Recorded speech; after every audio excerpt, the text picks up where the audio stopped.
Hello. Yes, it's true. It's another one about the future, another one focus on technology, on AI. But I promise this one is different. I promise this one has actually a very interesting spin. Joining me today, I have Emily Gray. Emily is the Chief Customer Officer at Playvox with multiple years of experience on the customer success side. He's being a senior leader for the CX industry. I will just give you a hint for what you can expect. Throughout this conversation, the number one word we mentioned the most was people. Interesting, right? Let's go.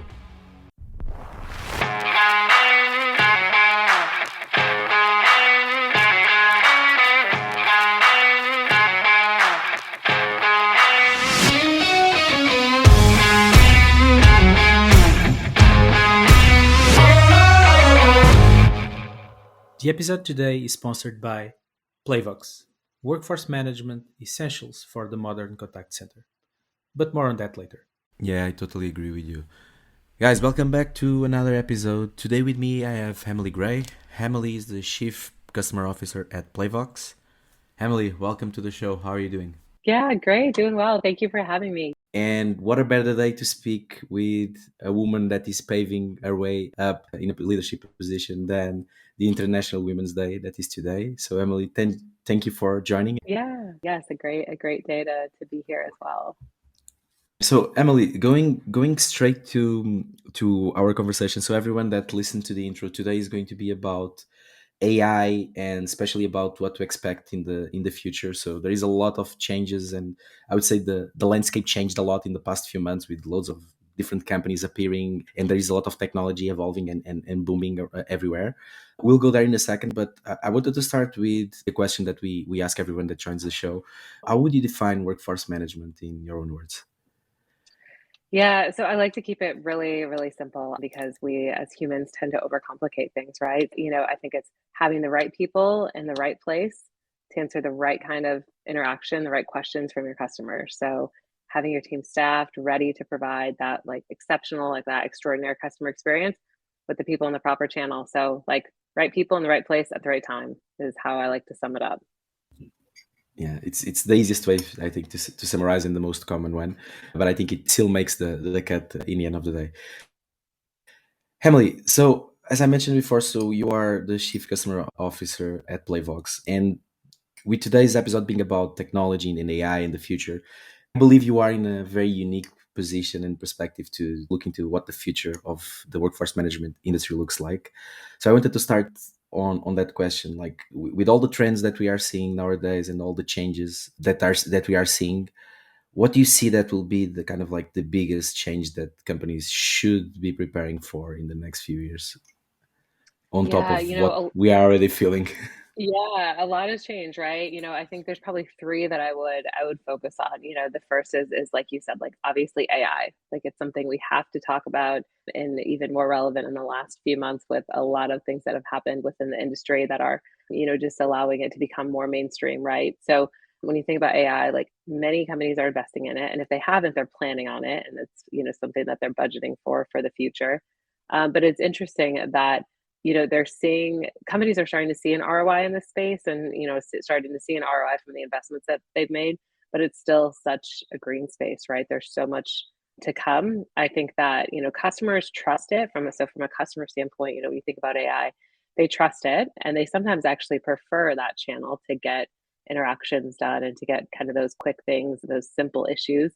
But what happens is that it leaves behind more complex interactions for agents, and that's the part that, I think we still haven't figured out, like, what do we do with that now, right? So containment, like people know containment's still low on AI when you think about a customer experience, right? That contact center, three quarters of interactions like still are going to an agent. So it's not solving everything. And Mhm. then, when you think about what types of interactions are now going to the agents? Well, all the simple ones are handled from AI. It's those multi-turn, it's those more custom, those more self-service, and not self-help, right? Where it's kind of that one-to-many a Yeah. solution for all, but that self-service that's so individualized. So that's what's left for the agent, So kind of, that concept of like AI, but how does this work within a human component, and what happens to the folks that need to be trained, and the change management that comes from, implementing an Mhm. AI solution into your organization. So That's probably the first big trend, right, that we're seeing right now. Yeah, and it's interesting that you mentioned the fact that the most complex types of work are the ones remaining. And I don't know what's your perception, but one of the things that I noticed that people still focus on now, with the automation being so vocal, like they want to aim to automate more and more and more. But there is, like, I think there is a sweet spot where it breaks in terms of how much you can self-enable, self-service, or just provide through Yep. automation, versus how much you should divert and enable humans to take an extra step on that most complex cases and add value to the interaction, instead of just trying to solve. And if you don't do it right, probably you are degrading the customer relationship with the customer in the end of the day. I don't know how Yeah, you feel about it, yeah. but like I totally think that there's still, we are still trying to figure out that sweet spot in the end of the day. Right. No, I think that's right. Second thing, yeah, I would say like customers Hmm. expect that, right? Like they expect that service, and they have high expectations because they know that you have a lot of data about them, right? They know that you Yeah, know what they've been using, where they've contacted you at, and so they expect that personalization, and they expect that from whether it is AI or an agent, they expect that personalization and that experience. So consumer expectations are high, and that's something I think we're going to continue to see. yeah. You mentioned three, if I'm not mistaken. So what would follow what you just said? Is there any other Y- trend that you feel like it's? Yeah, I think right now, like relevant is like cost efficiencies, right? Like that is, Mhm. any kind of person that you speak with, running a contact center is like, how do you balance CSAT with cost efficiencies, right? So every interaction matters. Every interaction has to be exceptional. Customers, they want that solid service, but they also want that empathy from agents. And you kind of mentioned, right? They want that human connection. But we know that like CSAT, it has an impact on the bottom line. And I think one of the trends we're seeing is that how our contact center is becoming a revenue driver, not a cost center, right? So you kind of mentioned in AI leaving some of those complex interactions for humans. We know that satisfied customers spend more, right? We know that. And so, how do you measure things beyond AHT, like measuring customer effort score, customer sentiment, the cross sell, upsell that agents are doing? So, I think we're seeing that more leaders within the CX space are looking to how can their contact center be a revenue driver, not just looked at as a cost center. That's again, I'll say is common, right? Common within this industry. Yeah. Yeah, and I wanted to basically do a bridge to technology. I'm not sure if you read, I think was, I don't know exactly when it was in the news, but we spoke about AI and specifically bringing ChatGPT that is everywhere. They reached 100 million users in shy of 2 months of activity, which is totally outstanding and impressive. So, how do you see technology evolving with examples like this and kind of changing specifically how the workforce management industry needs to adapt to these changes and eventually the full CX organizations? Yeah, I think it'll be the employee experience, right? So what some of the early things that we're seeing is companies are still nervous is probably the best word to like put it front and center in front of their customers because we know like when AI works, it works well, and when it doesn't, it goes south quickly, right? So I think we'll see that employee experience starting to be impacted first. And there's still a lot we don't know about the employee experience, right? Are agents that are trained in a work from home setting like performing better or equal to those that are trained in a brick and mortar location? Like do they still have more job satisfaction versus kind of early 2020 when they saw I think some of that when you think about AI and some of the things that's been happening with chat gpt, right? How does that evolve the coaching experience for the agent, like giving agents more coaching in a more timely, efficient manner, right? Listening to what customers have to say, and how do you get that data back into other parts of the organization? Share that data, kind of close the circle. I think that's going to be big. Some of the things that I've seen of for agents being able to quickly summarize what a customer has said, right, and read those notes. So I think kind of that idea of like agent assist. I think we're going to see that more and more and more when you think about AI and that employee experience. Like agent assist is something that I think is going to be just, more and more prevalent. I think a lot of organizations are already working with that in some capacity, but having more Mm. strategies around the employee experience, I think we'll start seeing that. Yeah, simplifying all the follow-up work and make sure that it gets streamlined and more concise and more straight to the point. And I mean, just not leaving it open to the agents do their best instead of and create some standard, I think, on the output as well. I think it's a very Yeah, interesting point exactly. too. I wanted to bring this conversation to a more corporate level in terms of like strategy. There is loads of companies that are embracing their different strategies for the CX experience to the workforce management experience. Like you mentioned a few strategies there on what this industry can bring. But the truth is that personally, I don't think that all companies are necessarily ready, because you need to be ready to embrace that level of sophistication and enhancement through those technologies. What do you think that are the biggest challenges that companies are facing now?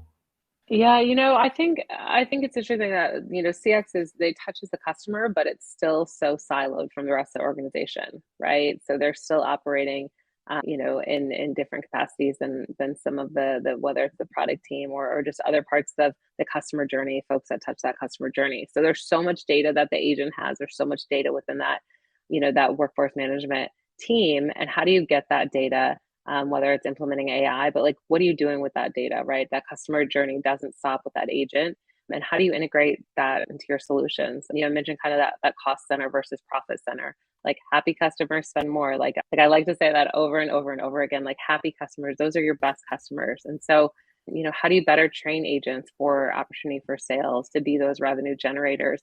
I think is just gonna be really impactful. And when you think about like there's so many tools and there's so many solutions in the industry. And when you have, Mhm. parts of the business that are siloed, are you making sure that, that any solution, any strategy you have, like it has an owner? Does the solution, does the tool, does it have an owner? If it doesn't have an owner, it doesn't get prioritized, right? Is there overlap with other departments? Do you have different departments that are using the same tools, that do the same thing, right? As is always a Exactly. great question. I think when you look at like, are you able to report on data in a meaningful way? I talked about that, touched on that briefly, right? Is the data that you're getting out of your tool and your solution, is it meaningful for your organization? And then like, does it integrate, right? You're using multiple tools. Like, do they integrate? Do they work well together? Do they talk well together? I think ROI is something that we're hearing more and more, right? Does it have an ROI? So these solutions, these tools that you're implementing, it, what is the ROI? What's that dollar spend to dollar save ratio, right? Where does that have an impact on your bottom line? I think those are all questions that if you're not asking yourself, like you should be asking yourself, right? As you're implementing more Mhm. tools and, AI, right? What's your strategy for AI? Just being able to start from the people side. How is this going to impact the people? And then kind of go to the tools, right? Go to the tools that you're starting to Mhm. use. I like the fact that you brought the return on investment on the dollar spent, and how that dollar is reinvested or saved. Because one of the things I noticed a lot, especially from peers conversations and even previous guests here on the show, is that there is a clear lack of of defining success metrics. Like it's Mhm. still unclear how do you measure success, because for some it's just a pure cost reduction, so you have less people to do exactly the same job. For others is the enlarging the experience in a way that you are providing that top notch service that really creates experiences on the clients, and that is very hard to gauge in an immediate number. But I really think that that's something that eventually, as a recommendation for anyone starting their strategy now, is to really define concrete success metrics and criteria for how are you going to measure the return on invest. Otherwise, you might be super biased on the way you read the numbers, because it really depends on the company strategy. And you mentioned a few good examples. If you have multiple teams in your organization and you are not trying to do an aggregated view, you'll be losing money for sure in the end of the day. Yeah, CSAT, like historically is set in like what we would call like a soft benefit, right? And so now we're seeing where you can tie CSAT back to that ROI, to productivity, agent savings and headcount, and you can tie it back to customer spend and lifetime value. So CSAT, being Mhm. able to say, yes, we're measuring CSAT, but what does that actually mean, right? What are the impacts on CSAT? I think is just so important. Yeah.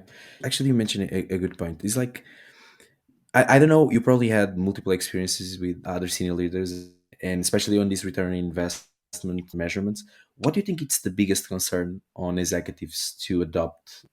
Like there is a lot of, let me put this question in another way, trying to prevent from being very sensitive here. So there is a huge part of our executive layer, especially in this industry, that is very risk averse. From Yep. experience, from the majority of the leaders I know, they are very risk averse. And what I see is, like, when we are facing such a transformational environment where everything is screaming new, every team is screaming as an opportunity. It's hard to step in and basically embrace that change. What would be your top recommendations for everyone that is reviewing and considering their strategies, and it's still on the risk averse side and not ready to embrace change? Yeah, I think it's always about the customer, right? I think knowing your customer, if you put the customer first and make decisions based on what the impact of the customer is going to be, is it positive? Is it negative? Is it unknown, right? If there's a risk to it, do we not know how it's going to impact the customer? And does the risk outweigh potentially some of the benefits? I think you cannot make decisions on developments and strategies and solutions and tools until and apply them more, right? Apply them strategically unless you actually know your customer. So, obviously like doing research, talking to the peers in the industry, like knowing your tech stack, knowing what your competitors are using. I think being able to have that data that helps you anticipate trends, right? There's kind of this idea of like data driven versus data informed. And so being able to make decisions based on the data and seeing what data you have to make some of those informed decisions. But I would always say like bring it back to the customer. Like Yeah, what is the impact that it's going to have on the customer, and and obviously cost, right? That kind of goes into the cost savings right now. Is it's more important than ever. How do you weigh CSAT? How do you weigh customer experience with cost efficiencies, right? So yeah. kind of keeping that customer front and center. I think that's always a good place and always where I would tell people to start. Now, a quick word to our sponsor, Playvox. How many times have you said, I wish I could ditch this spreadsheet? Well, now you can. With Playvox, cloud native, easy to deploy workforce management solution, you can increase efficiency, reduce costs while keeping an agile and happy workforce. Use Playvox to forecast, schedule, and manage your workforce in real time. Want to know more? Go to our sponsor page at weWFM.com or click the first link in the description. Now, back to the episode. Yeah, it's funny you mentioned multiple times the customer for a reason, but I think one of the things I was thinking is as we evolve, so we are very focused on the customer. You mentioned the employee as well multiple times, and one of the things Hmm. I see or I foresee, and we spoke briefly about this before the recording, is that the actual skills that are required and these differences between what the future looks like, AI plus humans, and that combination will also dictate changes on the skill set required to perform the job. You mentioned about the complexity of the tasks becoming bigger. So one of the things that is very common to speak is about how important it is to reskill and rethink about the professionals and rethink about that new digital age as we try to mirror the customer demand for the customers now want for us to be as a company where they are, like we really want to be close to their preferences. Like what do you think that would mean from a development standpoint to the employees as well? What do you think that represent as a risk as well as an opportunity? Yeah, no, that's a good question. I think, look, I think agent experience, like always, like a good agent experience equals a good customer experience, right? That concept of like AX equals CX. But it's, Mhm. when you start thinking about like multi-channel, right? Having a multi-channel strategy, like it's a must right now. Customers want to be Mhm. able to pass to a new channel, like messaging, the phone call, and have that be very fluid and seamless for them. But how do you train agents on that, right? How do you train agents to communicate in those different channels? And it takes a different set of skills to manage a chat or an SMS versus a voice, right? Versus a phone call. Those are different skill sets. And, I think we've seen this evolution of like being able to solve customer problems where they're at. And that was, hey, if they're in the voice channel, let's solve their problem in the voice channel. But that's even gotten more complex, right? Customers want to be, they're on this web page and they want their problem solved right here on this web page, right? They don't want to go anywhere, so how do you train agents to have more empathy, right? To really like put like the best way to say is like the customer first, and give Mhm. them some of those skill sets to be able to have those conversations. I think a big piece is empowering agents to have all the context. Like we know Yeah. that consumers like they expect agents to know what they're talking about, right? They expect them to have the context and the data. But if you don't empower your agents with enough data, if you don't have that visible for them to see, did they start in a SMS channel and now they're here in a voice channel, or did they start in chat and now they're in Mhm. SMS? If you don't give that agents to the data, or excuse me, if you don't give that data to the agents, then they're not as effective as they could be. So I think how do you, the training is one piece, right? But it's also offering up like having that Mhm. data available for the agents and empowering them to actually make those decisions, right? Empowering them to make decisions when they're speaking with a customer. So again, it goes back to the idea that interactions that agents are dealing with, like they are getting harder, right? They're getting harder, and you have to train differently. Yeah. One of the best examples I saw in terms of someone referring to what you just said is, I'm trying to quoting it properly, but it was something about the new metrics that will matter for the employee experience will be love and care, and we'll leave the core productivity metrics to the machines and to the bot to deal with Yeah. those, and we can basically collect numbers from those, but let's make sure that what we are aiming for is care, love, and make sure that we empower the customer as well. So I think that totally aligns with that view, and I think it's definitely a road that we'll start to see more often across, I think, every industry. I don't think this is just in service, but I think it's every industry will need to embrace it as well somehow. Yeah, I agree. Completely agree. So taking advantage of you being here with me today, and of course, I mentioned before, like for sure, caring for the customer is definitely your top priority. So as the chief customer officer at Playvox, I wanted to ask, like, what's your favorite KPI? Oh, I think that, happy customers, right? Like that is important. Like happy customers, are your customers staying with you? Do they continue to do business with you, right?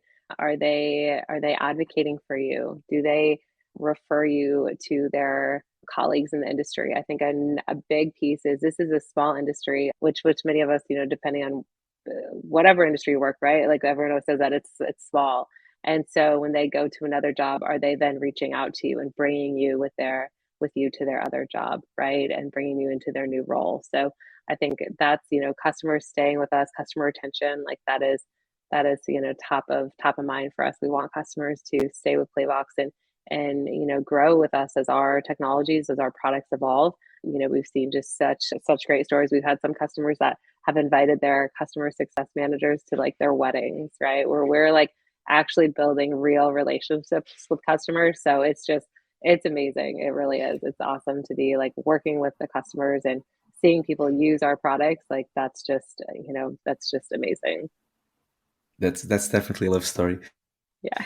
And what do you enjoy the most to be on that role? Like, what gives you the smile in your face in the end of the day? Yeah, we have customers all over the world, right? So it's the people, right? You mentioned kind of the people a few times, right? Our customers motivate us, they encourage us to be innovative. They're not afraid to have hard conversations with us as well, right? That's a good thing, and it challenges us to, drive those exceptional outcomes.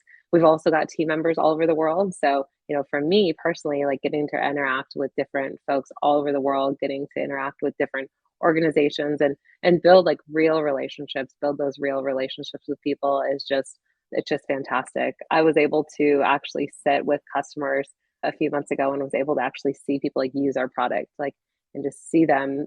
They're dependent on it to use, every single day. They're using our product to do their jobs, and so that's just like that's so powerful if you're actually able to see that in person and get real feedback from folks that have just are in there each and every single day. And it really does change the way that they work. It changes kind of their mindset of how they view their customer, and just the impact that that can have is just so huge. So yeah, it's the people, right? It's about kind of the products we're developing, but it's the people that are using them and the people that we interact with that are just so awesome.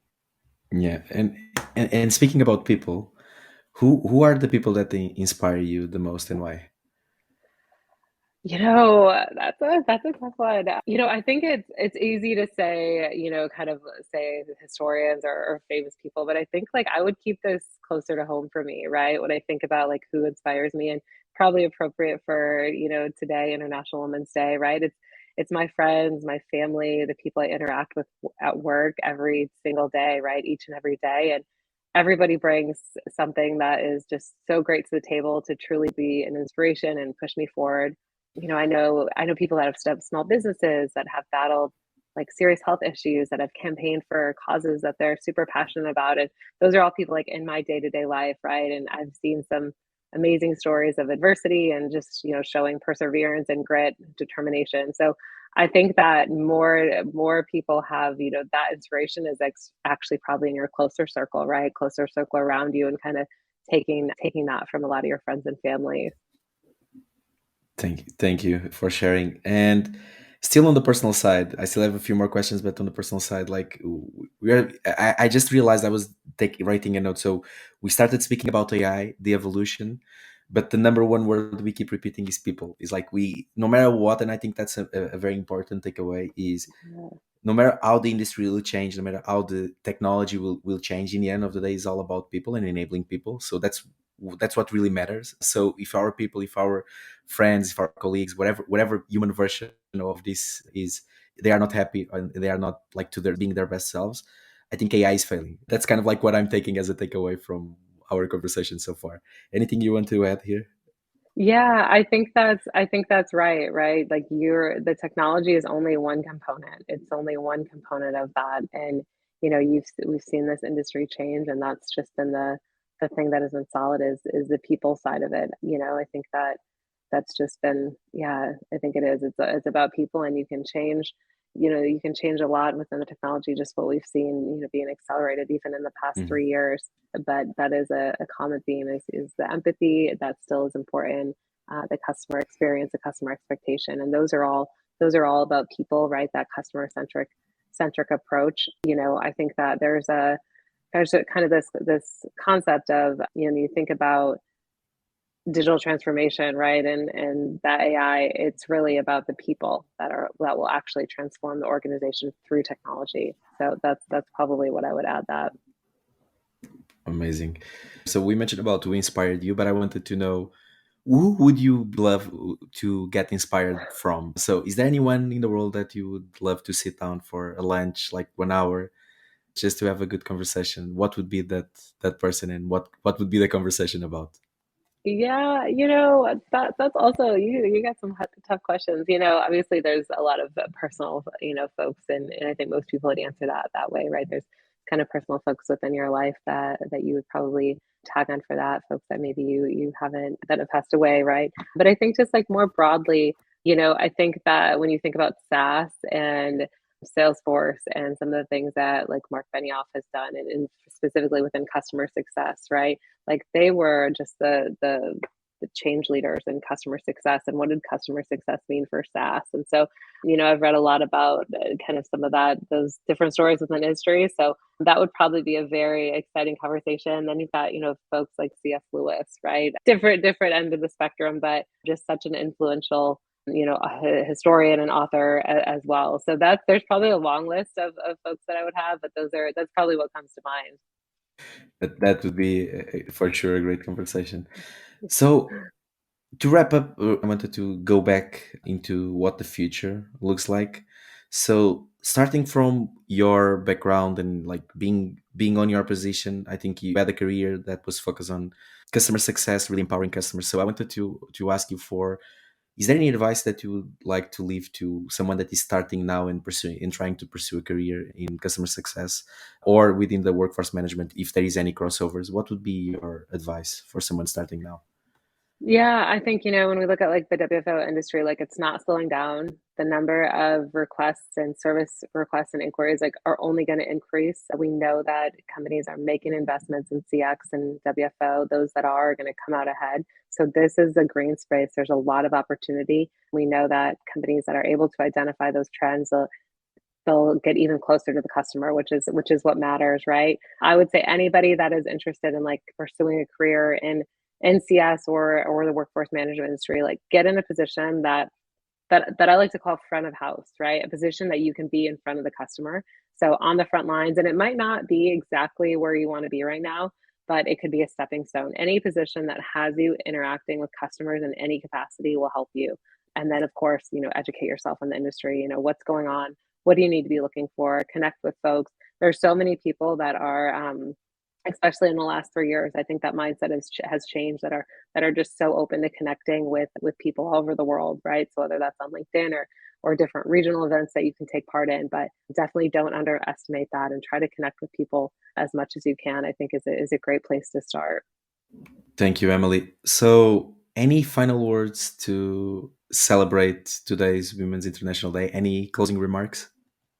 Yeah, it kind of goes back to there's so many, I think, when you asked, who inspires me, right? I think that so many people have so many folks in their life that have just been such an inspiration. And if you actually kind of start thinking about all the experiences that people in your circle that have had, whether they've been professional or personal, it's really quite amazing. And a lot of people have done this really gracefully as well. And it's just, been able to wear a lot of hats. I personally have a lot of different roles I play within, a professional, and then as a mother, as a wife, as a friend, a sister, right, a daughter, all of these different things. And so, I know that many of us play a lot of roles, and so it's just like I said, it's amazing how people can do it so gracefully. I don't know if I'll put myself in that bucket, but it's just wonderful to see and just kind of be inspired by so many awesome people that I get to be around. So, thank you, Emily. And to end on that note, I think personally, I wanted to just say to celebrate with all the women today, and recognize that there is still a lot of work that needs to be done to achieve that true gender equality that everyone strives for. But I think let's continue to work together, because I think that's the only way the world will change, and where women can thrive and really feel like it's a world with equality. So thank you so much for joining me today, and thank you everyone for listening. Yeah, thank you. The episode today was sponsored by Playvox. Go to weWFM.com, go to our sponsor page, and get to know them better.